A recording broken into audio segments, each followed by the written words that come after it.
Hello everyone, કેમ છો બધા? મજામાં ને? Hope you all are fine.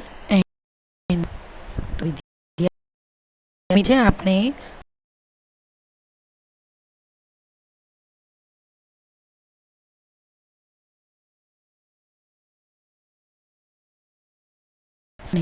અગાઉ તેની માહિતી મેળવી હતી. આજે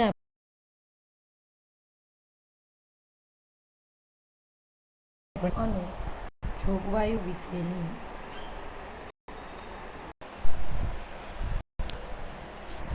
તો આજે શેર વેચણી અંગેના કાયદેસરના નિયંત્રણો અને જોગવાઈઓ વિશેની માહિતી મેળવીએ. તો આ શેર વેચણી અંગેના નિયંત્રણો અને જોગવાઈઓ છે એ અત્યાર સુધી આપણે જેટલા મુદ્દા જોયા આ બધા જ મુદ્દાઓને ભેગા કરી અને આપણે અહીંયા દર્શાવવાના છે. બરાબર, બધાને અહીંયા ભેગા કરી દઈએ એટલે શેર વેચણી અંગેના કાયદેસરના નિયંત્રણો અને જોગવાઈઓ આપણે જોઈએ. તો શેર વેચણી અંગે કંપની ધારા 2013માં તેમજ સેબીની માર્ગદર્શિકા મુજબ કેટલાક નિયંત્રણો છે એ મૂકવામાં આવ્યા હતા. આ બધું પણ કંપની ધારા 2013માં જ દર્શાવવામાં આવ્યું હતું. બરાબર, અને સેબીનું ફૂલ ફોર્મ વારંવાર કહું છું છોકરાઓ, યાદ રાખજો. Securities and exchange board of India. પહેલો મુદ્દો, શેર બહાર પાડવાની રીતો કેટલી? 3. મૂળ કિંમત અથવા તો દાર્શનિક કિંમત, પ્રીમિયમની અને વટાવની. ટોટલ કેટલી રીત? 3. એમાં મૂળ કિંમતે કે દાર્શનિક કિંમતે જ આપણે શેર બહાર પાડી શકીએ. વટાવથી શેર બહાર પાડી શકાતા નથી. બરાબર, તો પહેલો જ મુદ્દો, કંપની જાહેર પરણા માટે વટાવથી શેર બહાર પાડી શકે નહીં. જાહેર પરણામાં છૂટક રોકાણકારો માટે કુલ જેટલા બહાર પાડ્યા હોય એ શેરના ઓછામાં ઓછા 10% શેર અનામત રાખવા. ખાસ અંડરલાઈન કરજો, તમારે આ રોકાણકારોના વર્ગીકરણમાં પણ મુદ્દો આવી ગયો હતો કે છૂટક રોકાણકારો માટે 10% શેર છે એ અનામત રાખવા પડે. બધા જ પ્રકારના રોકાણકારો ફક્ત આસબા દ્વારા જ શેરની અરજી કરી શકાય.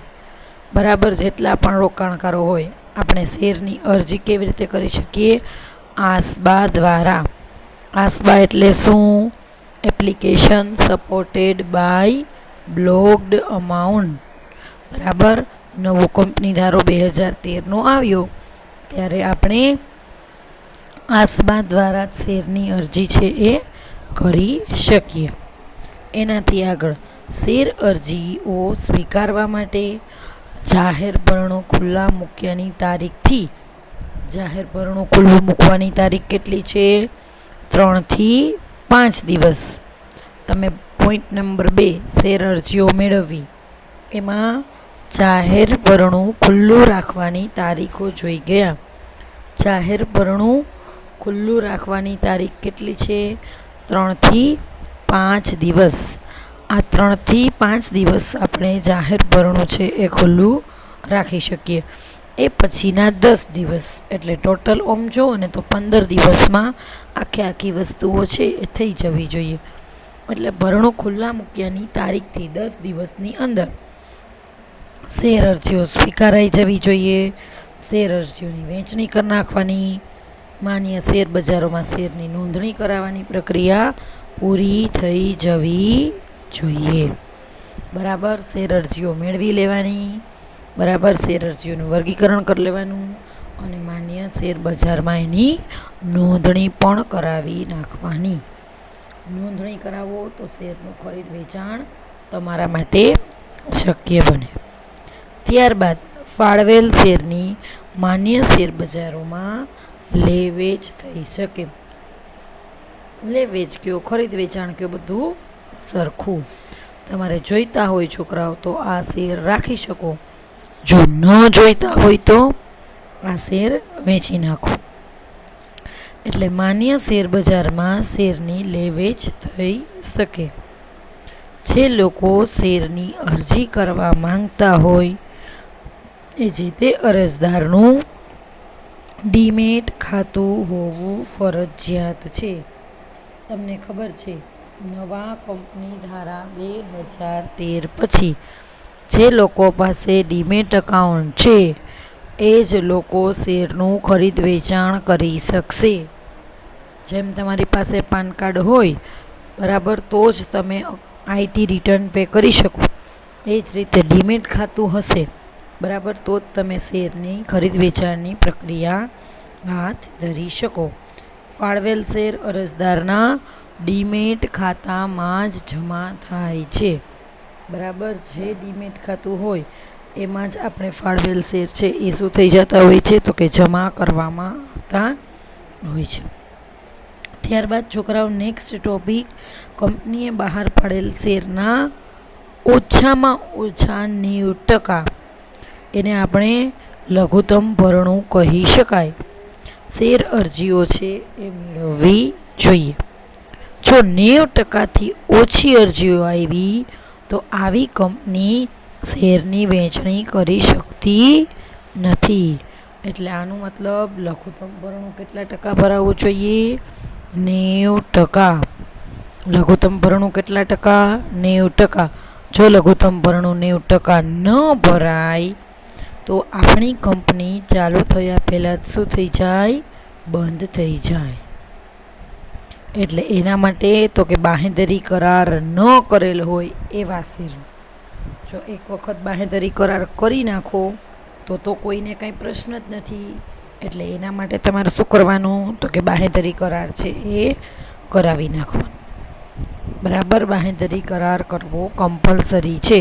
એટલે આપણને કોઈ ડરે ન રહે કે આપણી કંપની ચાલુ થયા પહેલાં શું થઈ જશે? બંધ. લઘુત્તમ ભરણું કેટલા ટકા? ઓછામાં ઓછા 90%. જો કંપની સેબી દ્વારા નિયત કરેલ ધારાધોરણમાં આવતી હોય તો શેર ફક્ત બુક બિલ્ડિંગની પ્રક્રિયા દ્વારા જ બહાર પાડી શકાય. છોકરાઓ, આના પહેલાં મેં તમને બુક બિલ્ડિંગ અને બીડ વિશેનો તફાવત સમજાવ્યો હતો. જો સેબીના ધારાધોરણમાં આવતી હોય તો આપણે બુક બિલ્ડિંગથી શેર બહાર પાડી શકાય.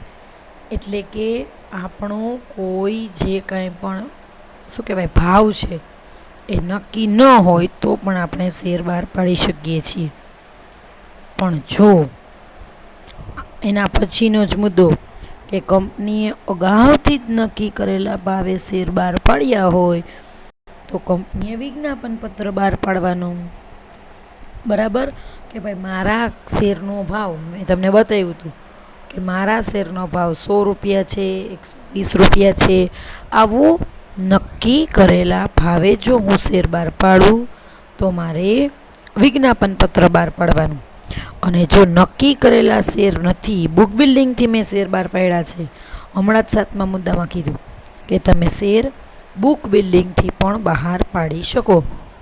જો તમે બુક બિલ્ડિંગથી શેર બહાર પાડ્યા હોય તો તમારે રેડ હેરિંગ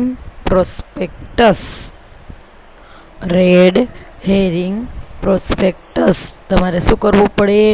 બહાર પાડવું પડે બરાબર. રેડ હેરિંગ પ્રોસ્પેક્ટસનો મતલબ શું થાય? યસ, ગુડ, સરસ. નક્કી કરેલા ભાવે વિજ્ઞાપન પત્ર અને નક્કી નથી કર્યું તો રેડ હેરિંગ પ્રોસ્પેક્ટસ બરાબર. બેય છે એ મંજૂર અગાઉથી જ કરાવી લેવાનું છે. હવે એક મુદ્દો નવો કે જે તમને MCQ VSQમાં પૂછાય. બહાર પાડેલ શેરની દાર્શનિક કિંમતના ઓછામાં ઓછા 5%. આપણે શેર બહાર પાડીએ બરાબર, અને આપણી દાર્શનિક કિંમત હોય તો એના ઓછામાં ઓછા 5% અથવા અથવા તો કે સેબીએ નિર્ધારિત કરેલ રકમ. બેમાંથી જે મંગાવી હોય એ વસ્તુ શેર અરજી સાથે મંગાવી લેવાની. બરાબર. ખાસ બહાર પાડેલ શેરની દાર્શનિક કિંમતના ઓછામાં ઓછા 5% અને સેબીએ નિર્ધારિત કરેલ રકમ. બરાબર. સેબીએ નિર્ધારિત કરેલ રકમ. તો આ શું થશે તો કે અરજી સાથે. અત્યારે તો આવો તો મુદ્દો બનતો જ નથી, કારણ યસ અત્યારે નવો કંપની ધારો અસ્તિત્વમાં આવ્યો છે. શેરનું કેમાં રૂપાંતરણ થઈ ગયું છે? ભૌતિક સ્વરૂપમાંથી ઇલેક્ટ્રોનિકમાં રૂપાંતરણ થઈ ગયું છે. અને બીજું કે આપણે હપ્તાથી તો શેર બહાર પાડતા જ નથી. આપણે હપ્તાથી શેર બહાર પાડતા જ નથી. બરાબર. એટલે આ બધી વસ્તુ અહીંયા દર્શાવી શકાય. બરાબર. નવા કંપની ધારામાં આવા કોઈ મુદ્દા હોવા જોઈએ નહીં. શેરની નોંધણી માટે માન્ય શેર બજાર સાથે સમજૂતી હોવી જોઈએ. બરાબર. બે વ્યક્તિ સાથે સમજૂતી હંમેશા કરવાની. માન્ય શેર બજાર સાથે સમજૂતી અને ડિપોઝિટરી પાર્ટિસિપન્ટ સાથે સમજૂતી. બરાબર. એટલે 10મો મુદ્દો માન્ય શેર બજાર સાથે સમજૂતી અને ફાળવેલ શેર ડીમેટ ખાતામાં જમા કરાવવા હોય તો ડિપોઝિટરીએ કંપની સાથે સમજૂતી કરેલ હોવી જોઈએ. વિજ્ઞાપન પત્રમાં ખાસ એક વસ્તુ નોટ ડાઉન કરજો. લઘુત્તમ ભરણાનો ઉલ્લેખ કરવો જોઈએ અને એની અસરો. લઘુત્તમ ભરણાની અસરો છે એ તમારે ધોરણ 11માં ચેપ્ટર નંબર 6 વિજ્ઞાપન પત્રમાં આવી ગયું. લઘુત્તમ ભરણું ન ભરાય તો એની અસરો કેટલી? 3. બરાબર. તમે શેરની વેચણી કરી શકો નહીં. કંપની ચાલુ થયા પહેલાં જ કંપની બંધ થઈ જશે. અને જો આવી શેરની વેચણી કરી હોય તો તમારે પૈસા શું કરી દેવા પડે? નિશ્ચિત સમયમાં પરત કરી દેવા પડે. જો પરત ન કરો તો વ્યાજ સહિત પણ કંપનીએ પરત કરવા પડે. બરાબર. તો આ 11મા ધોરણમાં બધા જ ટોપિક તમે ભણી ગયા છો. જાહેર ભરણા માટે કંપનીની લઘુત્તમ નેટવર્ક સેબી દ્વારા નક્કી કરેલ ધારાધોરણ પ્રમાણે હોવી જોઈએ. હવે છોકરાઓ, જેટલું તમારું લઘુત્તમ નેટવર્ક સારું એમ તમારા કાર્યો વધારે ઝડપથી થઈ જાય. બરાબર. જેમ તમારું નેટવર્ક યોગ્ય હોય, બરાબર, જેમ તમારું નેટવર્ક સારું હોય તો એમ તમે કાર્યો પણ કેવા કરી શકો? ફટાફટ. તમને કાર્યો કરવામાં કોઈ પણ પ્રકારના પ્રશ્નો થાય નહીં. એટલે તમારું લઘુત્તમ નેટવર્ક છે એ સારું હોવું જોઈએ. હવે જો જાહેર ભરણામાં સ્થાપકોએ આ તમને મેં આગળ એક વ્યાખ્યા કરાવી હતી. અહીંયા લોક ઇન પીરિયડ અને આગળ વેચાણ માટેની દરખાસ્ત, ઓફર ફોર સેલ અને લોક ઇન પીરિયડ. આ બે વ્યાખ્યા એકી સાથે પૂછાય છે. આ બે વ્યાખ્યા છે એ એકી સાથે પૂછાય છે. તો તમારે ભેગી કરીને કેવી રીતે લખવી? સંચાલક મંડળની પરવાનગી લઈને શેરધારકો પોતાની પાસેના વધારાના શેર પણ જાહેર જનતાને આપી શકે છે. એને આપણે વેચાણ માટેની દરખાસ્ત તરીકે ઓળખીએ છીએ અને એને ઇંગ્લિશમાં OFS તરીકે પણ ઓળખાય છે. અહીંયા લોક ઇન પીરિયડ. જો જાહેર ભરણા માટે સ્થાપકોએ શેર ખરીદ્યા હશે, બરાબર, જાહેર ભરણા માટે સ્થાપકોએ શેર ખરીદ્યા હશે તો સેબી દ્વારા નક્કી કરેલ સમય સુધી આ શેર વેચી શકાય નહીં. સેબી એમ કે જો સ્થાપકો શેર ખરીદે, શું કામ? કારણ કે કંપનીના મુખ્ય ડિસિઝન જ કોણ લેશે? કંપનીના સંચાલકો. બરાબર, એટલે સ્થાપકોએ શેર ખરીદવા ફરજિયાત છે. જો આ સ્થાપકે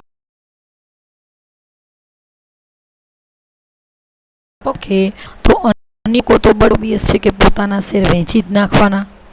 બરાબર, એટલે સેબી જ્યાં સુધી ન કહે ત્યાં સુધી આવા શેરનું આપણે વેચાણ કરવાનું નથી.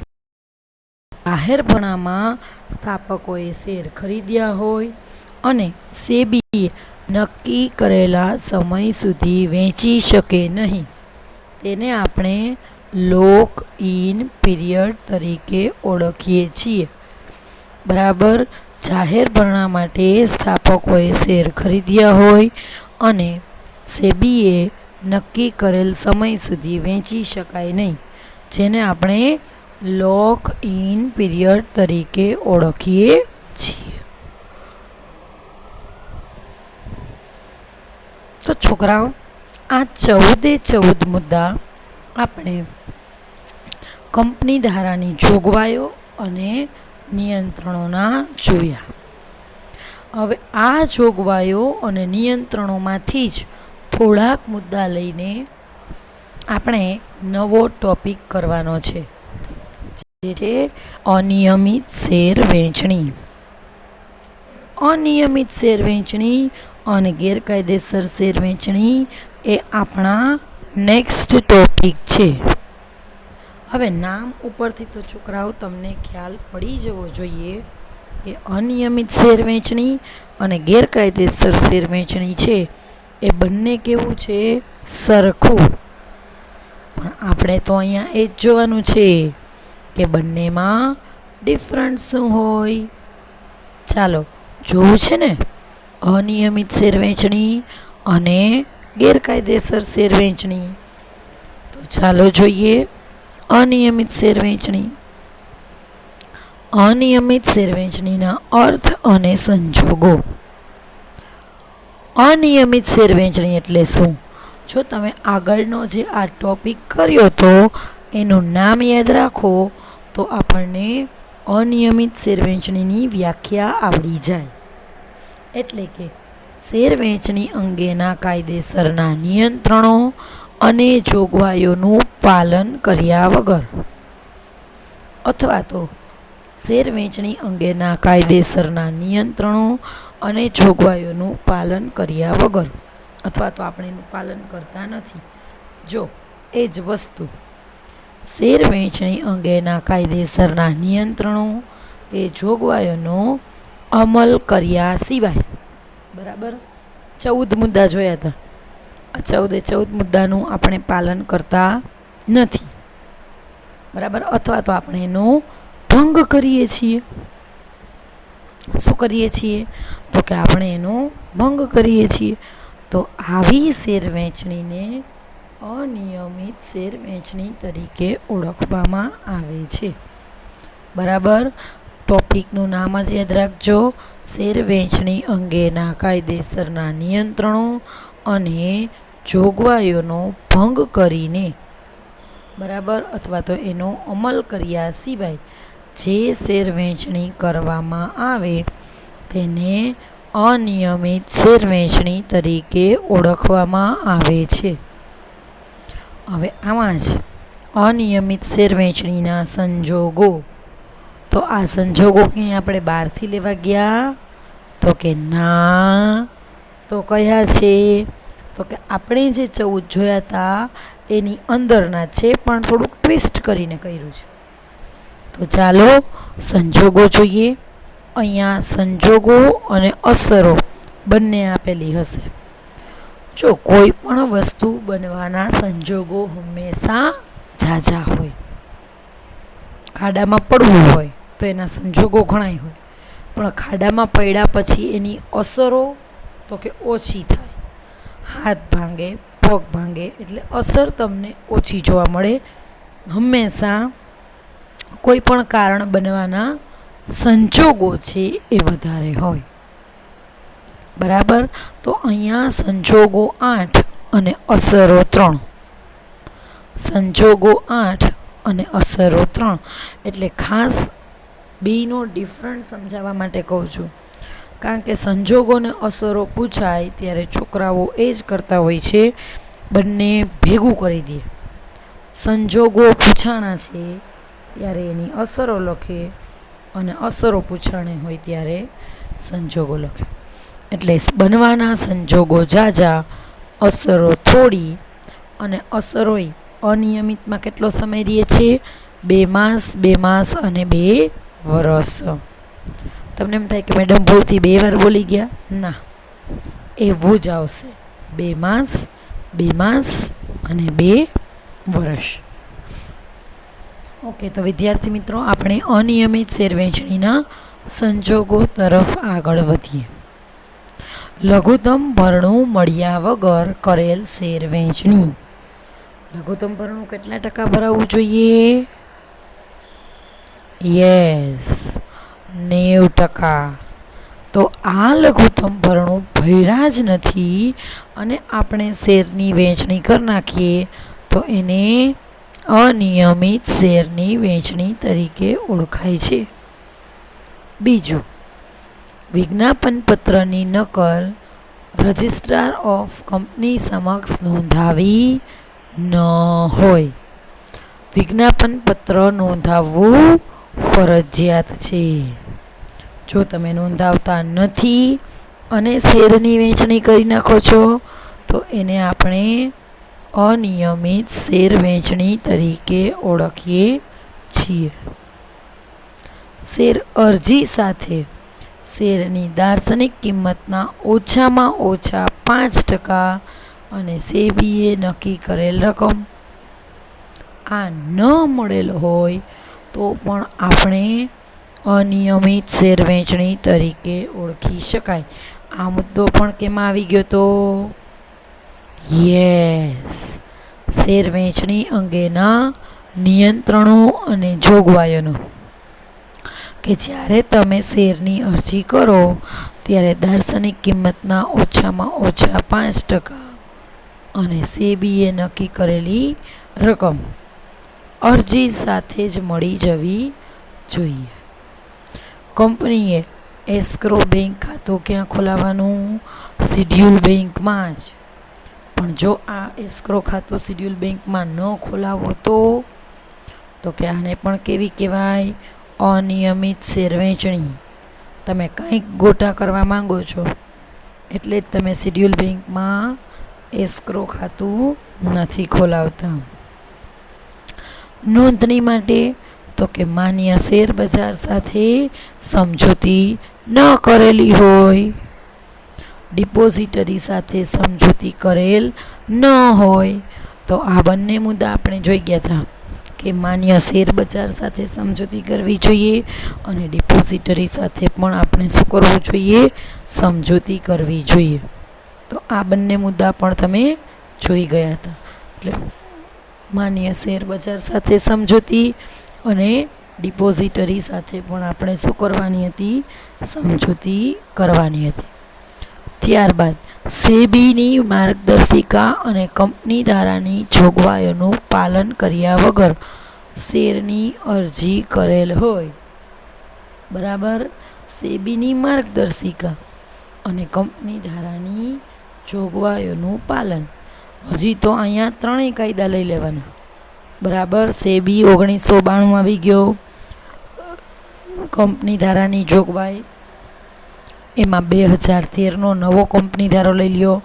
અને હજી આપણે જોયું હતું સિક્યુરિટી કોન્ટ્રાક્ટ રેગ્યુલેશન એક્ટ.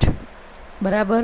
એનું પણ જો પાલન ન કરીએ અને શેરની વહેંચણી કરી દઈએ તો અનિયમિત શેર વહેંચણી કહેવાય. અને વિજ્ઞાપન પત્રમાં આપેલ માહિતી છે એ ગેરમાર્ગે દોરનાર હોય અથવા તો સાચી ન હોય.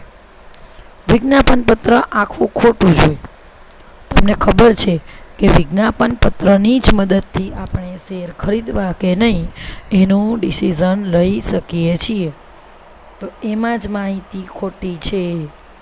બરાબર ગેરમાર્ગે દોરનાર છે, તો અહીંયા બધી વસ્તુ ખોટી જ થાય. તો વિદ્યાર્થી મિત્રો, આજે આપણે શેર વેચણી અંગેના કાયદેસરના નિયંત્રણો અને જોગવાઈઓ અને અનિયમિત શેર વેચણીના અર્થ અને સંજોગો જોયા. આજ માટે એટલું રાખીએ વિદ્યાર્થી મિત્રો. Thank you all of you. Bye. Have a nice day.